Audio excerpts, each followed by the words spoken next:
Donc ici, vous êtes dans mon labo, qui s'appelle Sylva. Et donc dans notre équipe, on étudie les propriétés du bois qui font que les arbres tiennent debout longtemps et jouent donc leur fonction de squelette, c'est-à-dire avec du bois qui résiste bien à la charge, mais aussi la fonction qu'on appelait de muscle, c'est-à-dire le fait que les arbres, quand ils sont penchés, ils sont capables de se redresser, par exemple tout seuls, ils sont capables de bouger. Et donc ça dépend de propriétés du bois à différentes échelles d'espace, donc ça se regarde avec des microscopes, avec des appareils divers et variés.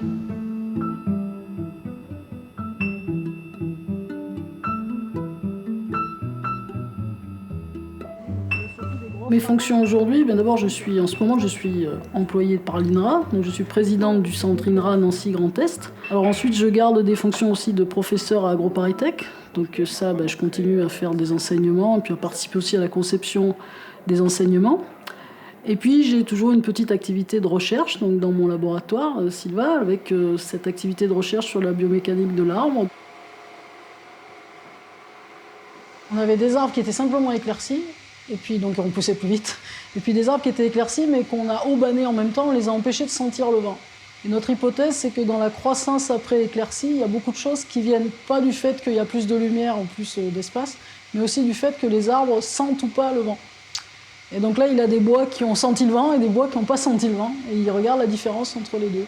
Et normalement, ce à quoi on s'attend, c'est que quand les arbres sentent le vent, ils se renforcent au vent, en fait, et du coup, ils font des bois qui peuvent être plus rigides et plus résistants mécaniquement. Donc là, on voit sur le graphique, là, on voit la force qui est appliquée par la machine, qui monte, là. Puis en même temps, la déformation, donc l'allongement en fait, du morceau de bois de ce côté-là. C'est-à-dire qu'il charge, puis après il décharge, donc la force augmente, et puis on relâche, puis la force, on fait ce qu'on appelle des essais cycliques. Et puis à un moment, la machine est programmée, là, à chaque fois il va un peu plus loin, puis à un moment, il va aller tellement loin que ça va casser. Ah, ça y est, ça a cassé. Ah, voilà. Là, on a tiré trop fort, donc à cette force-là, ce palier-là, il a cassé.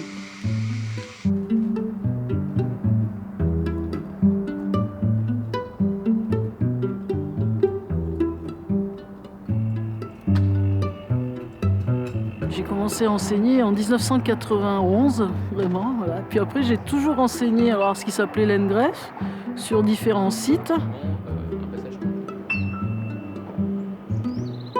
Je suis venue avec un groupe d'étudiants, dans le cadre de leur formation, leur montrer la réalité un peu du bois énergie sur le terrain. Donc nous avons visité une centrale de cogénération qui est un projet complètement innovant, c'est complètement nouveau. Et puis ça les sort un peu du contexte un peu théorique de l'école. Donc nous on essaye de sortir presque à la moitié du temps en fait, d'avoir des enseignements qui sont à l'extérieur. Alors là aujourd'hui justement le groupe est intéressant parce qu'il est assez hétérogène. Donc vous avez des ingénieurs forestiers qui se destinent donc au métier de la gestion forestière. Vous avez des gens qui sont des ingénieurs bois. On a aussi des ingénieurs agronomes. Et puis ensuite on a aussi des étudiants étrangers qui viennent découvrir un peu la réalité de ces métiers-là dans le contexte français.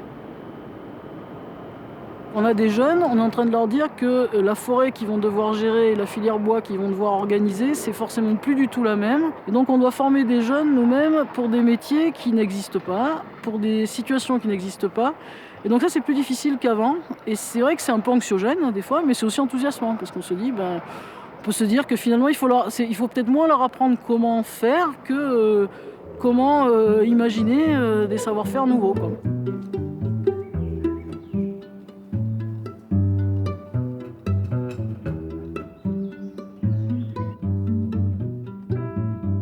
Dans une pièce où il y a tous les portraits des directeurs là, qui nous surplombent. Et c'est vrai qu'au moment où on prend la direction du centre, ici, dans des locaux chargés d'histoire, on se sent l'héritier de toute cette lignée et c'est quelque chose de très impressionnant, c'est clair. Donc, je suis la première femme à la présidence du centre INRA Nancy Grand Est et j'étais la première femme à la direction du centre de Nancy d'AgroParisTech. Concernant la place des femmes dans la filière forêt-bois, on ne les retrouve quand même pas dans les postes les plus élevés. C'est-à-dire que les femmes aujourd'hui, on a quand même des carrières qui les amènent moins à des postes de responsabilité et de management que les hommes. Mais ça a quand même beaucoup évolué. Enfin, moi, je trouve qu'en 30 ans, ça évolue. Alors, par rapport à mon parcours personnel, moi j'ai l'impression justement d'être arrivé à une période où c'était beaucoup plus facile, quoi. Je pense que c'est ma mère et ma grand-mère qui ont mené le combat plus que moi, donc moi je suis la route. Mais c'est sûr qu'il y a quand même des difficultés aujourd'hui. Enfin, on est dans un monde qui est fait plus pour les hommes, quoi. C'est-à-dire que les femmes, elles continuent à avoir des arrêts de carrière, on continue à moins accepter, je sais pas, quelqu'un qui se met à 80% ou à 50% pour élever les enfants, bah, ça reste quand même plutôt les femmes.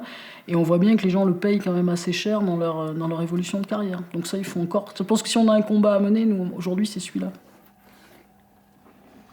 Les études généralistes que j'ai fait moi, les études d'ingénieur, j'avais l'impression qu'on survolait énormément de choses et qu'au final, je savais rien faire, quoi. Et donc la thèse, ça c'est quand même un grand moment, c'est-à-dire que c'est pendant 3 ans, vous avez un sujet et à la fin c'est vous l'expert de ce sujet-là et vous pouvez en parler avec des gens dans le monde entier et ça c'est quand même intellectuellement satisfaisant. Voilà, alors mon sujet de recherche pendant la thèse, c'était en gros sur le même, hein, c'est pourquoi les arbres tiennent debout longtemps. Et ça m'a amené à comprendre que c'était plus de la physique, c'était aussi de la biologie, parce que pourquoi les arbres tiennent debout longtemps, bah, c'est parce qu'ils sont pas construits par des ingénieurs, par des hommes, hein, ils se construisent tout seuls, avec une perception de l'environnement, ce qui fait qu'ils adaptent leur géométrie, leurs matériaux, aux besoins de l'environnement qu'ils expérimentent.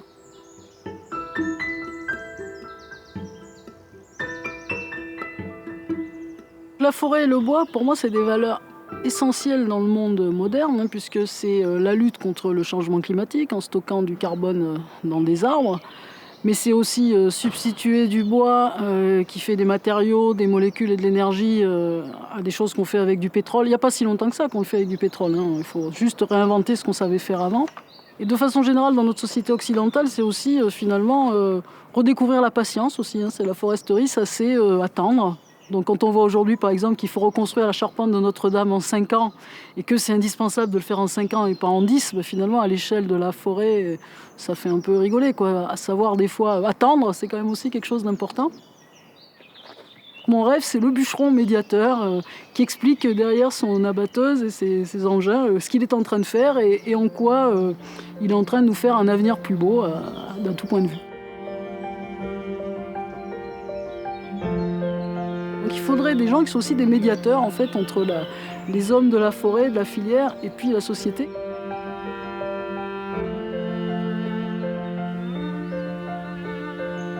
Ces bûcherons qui en fait sont des gens qui sont toute l'année dans la forêt, qui connaissent la forêt et les arbres mieux que personne. Et moi je voudrais que ce soit eux qui soient formés à communiquer.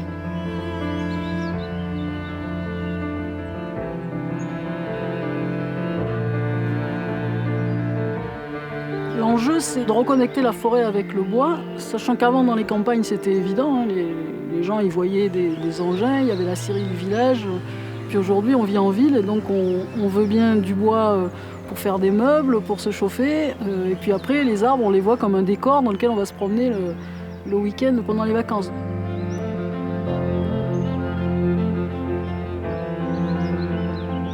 Ce qu'il faut arriver à faire, c'est à reconnecter la forêt et le bois.